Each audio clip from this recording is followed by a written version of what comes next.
Olá, hoje hei de ler alguns trechos do capítulo 1 da obra A Vida Intelectual, do padre Sertilange, e este capítulo ele trata da vocação do intelectual e basicamente ele vai falar da vocação, que seria um chamado, né? Ele é um consagrado de Deus, que o intelectual não é um isolado, apesar dele precisar daquele tempo para ficar isolado, estudar, para se concentrar no que está estudando. Ele não é uma pessoa isolada de sua família, de atividades laborais, da sociedade. E também o intelectual é um homem de seu tempo. Inclusive o padre Sertilange viveu no século XX, né? Aquele começo do século XX, um período tão conturbado da nossa história, períodos de guerra, de grandes guerras, né? Então não adianta reclamar que nesta época isso não é bom e tal. O intelectual, ele é um homem de seu tempo. E vamos fazer essas leituras. No capítulo 1, que é a vocação intelectual, e um trecho aqui da seção: o intelectual é um consagrado. Digo profundo para descartar a ideia de um verniz superficial. Uma vocação não se satisfaz com vagas leituras e pequenos trabalhos dispersos. Exige penetração e continuidade, um esforço metódico que vise uma plenitude que corresponda ao apelo do espírito e aos recursos que ele nos quis comunicar. É a questão de aprender com profundidade, né? No geral, pessoas eruditas buscam uma erudição polímata, bem geral, de vários temas, e aprendem coisas de maneira superficial de vários temas. Em regra, a erudição segue isso. Aprender noções básicas de vários temas. Mas aqui ele fala que o intelectual ele precisa ter profundidade. Você pode até ter essa erudição geral sobre vários temas, várias áreas, mas precisa ter profundidade em alguma área do conhecimento. Outro trecho: o gênio é uma longa paciência, mas uma paciência organizada, inteligente. Não é preciso ter faculdades extraordinárias para realizar uma obra. Basta uma simples superioridade. O resto é dado pela energia e por sua judiciosa aplicação. E como se dá com um trabalhador probo, econômico e fiel à sua tarefa? Ele a cumpre, enquanto o inventor é muitas vezes um fracassado e amargurado. Aqui ele fala que o gênio ele é uma pessoa paciente, né? Ele é dotado de paciência para aprender. Muita gente quer tudo de forma imediata, aprender as coisas rápido demais, e não é bem assim. Tem que ter paciência, trabalhar com calma, dedicação e disciplina para conseguir evoluir. Mais um trecho: se não é preciso o gênio para produzir, é ainda menos necessário ter plena liberdade. Mais ainda, esta tem armadilhas que as obrigações rigorosas podem ajudar a vencer. Uma corrente comprimida por margens estreitas chegará mais longe.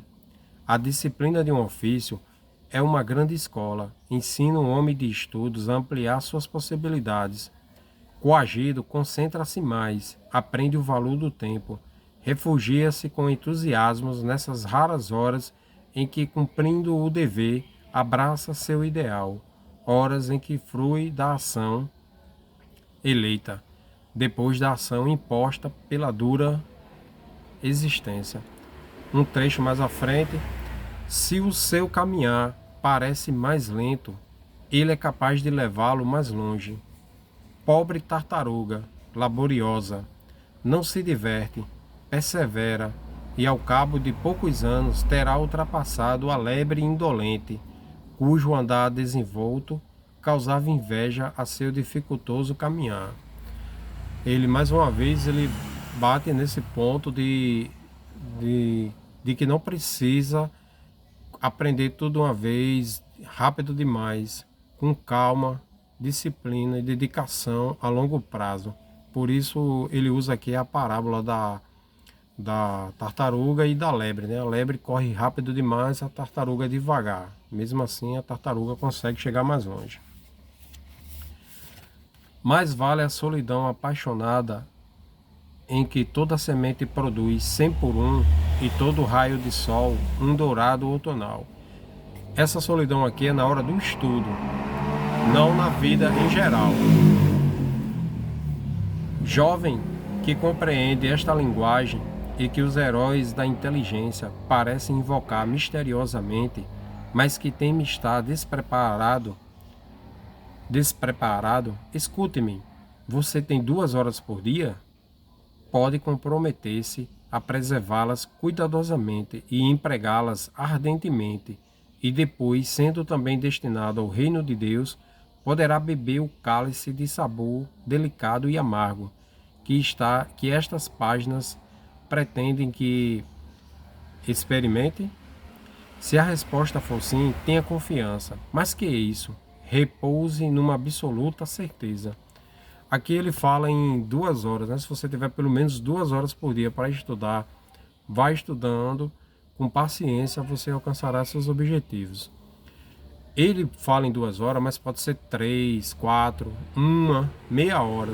Se você tem meia hora disponível por dia e consegue estudar meia hora por dia, isso a longo prazo fará uma diferença grande em relação a quem não estuda nada. Então, a questão do tempo é de saber aproveitá-lo e ter paciência, que o estudo a longo prazo dará resultado. Noutra sessão, aqui o título é: O intelectual não é um isolado. Mais uma vez ele bate nesse ponto, né? O isolamento é na hora do estudo. Você não precisa se isolar de atividades laborais, de vida social, embora que ele tenha um olhar bem crítico com essas questões de vida social. Só vida social produtiva, né? Não passeios inúteis. Então, uma outra característica da vocação intelectual é que o trabalhador cristão, que é um consagrado, não deve ser um homem isolado, seja qual for a sua situação, por mais abandonado ou retirado que esteja materialmente. Não deve cair na tentação do individualismo, imagem deformada da personalidade cristã.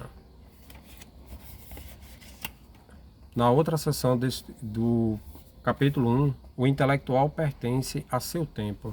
Não reclame de sua época. A sua época é essa. Então você é fruto dessa época.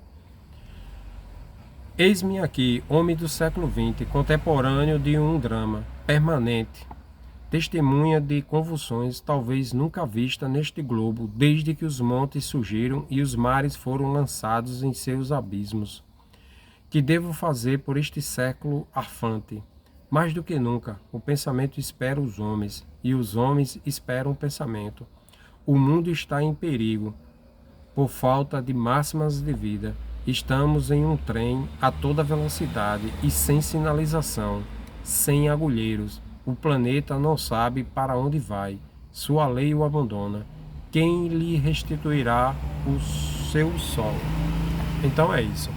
Sertilange, neste manual de como ter uma vida intelectual, ele passa orientações, conselhos, alertas e diz que dá para ter uma vida intelectual mesmo com tempo curto e numa época não muito sugestiva, digamos assim.